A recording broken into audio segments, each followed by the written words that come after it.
Holden from the Sports Unit of the European Commission. Can you hear me? Yes. Yes, very well. Good. I am delighted to be able to address the TEFISA meeting in Bordeaux today. I'm sorry I cannot be physically, but I think it's very important to have this opportunity to address this audience on the occasion of your conference. I will give you a background introduction to the white paper on sport published by the European Commission, and I will explain a bit the position of sport's role in the white paper. So let's go to the output. The year 2007, last year, was a decisive year for the youth sport. It was a vintage year. The year of the adoption of the white paper sport on the 11th of July, the first comprehensive policy initiative in sport. There has never been a publication like this one before, bringing a new approach to sport in the Union. It was also in the year when the Lisbon Treaty was adopted, it still has to be ratified, it was signed. Excuse me, Mr. Brother, could you please speak before the microphone more? Yes. That is better, thank you very much. Can you hear me? Yes, better, thank you. Better, okay. I will keep the telephone as close to my mouth as possible. Okay. So it was the year of the white paper on sport, which I will present to you in more detail, and it was also the year of the Lisbon Treaty.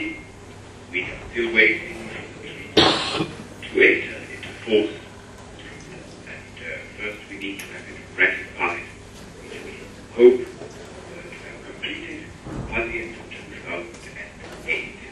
Next slide, please. Next.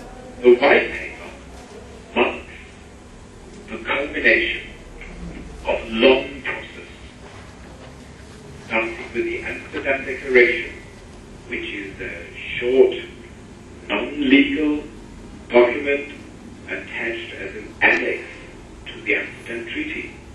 And the same is true about the Nice Declaration, annexed to the Nice Treaty. These documents do not have binding legal value, but they stress that the EU should take the needs of sport into account when the EU institutions take decisions that may affect sport. Next slide, please. There were 2 years of consultation preceding the adoption of the white paper.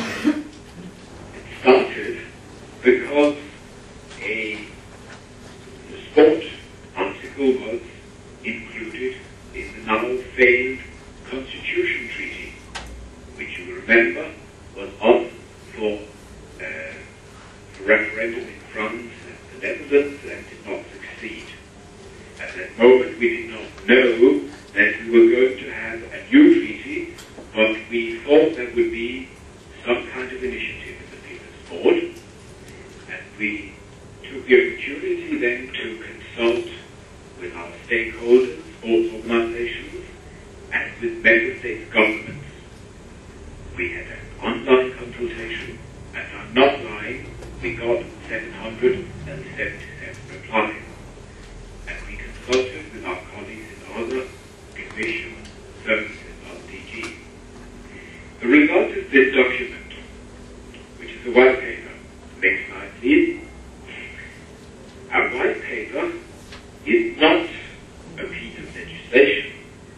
It is a communication from the Commission, but a very important communication. This white paper has got 3 thematic parts. Part 1 on the societal role of sport. We say societal because it includes social, cultural, educational role. Part 2 on the economic dimension of sport, and 3 on the organization of sport.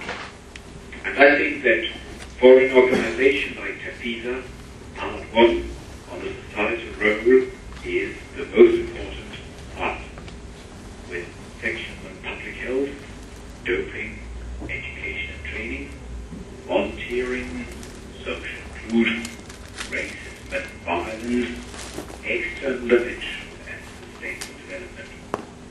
Next slide, please. Then you may ask, what is the place of sport role in the White Paper? The White Paper has a strong emphasis on the societal role of sport. We start with the societal role. The professionalized and commercialized sectors of sport have an interest in other issues and wished the White Paper to grant blanket exemptions from certain rules, for example, under antitrust law or competition law.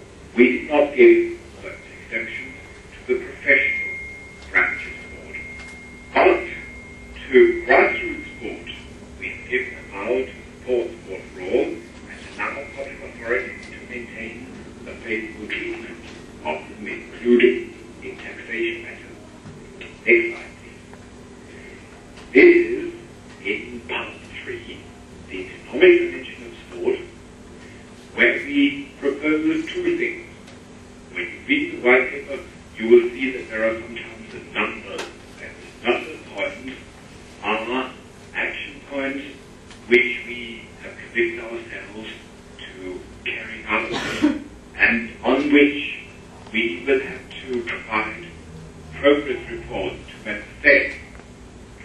Point 37 says, as contribution to the reflection on the financing of sport, the Commission will carry out an independent study. And point 38 says, given the important societal role of sport and its strong local anchoring, the Commission will defend maintaining the existing possibilities of reduced VAT rates for sport.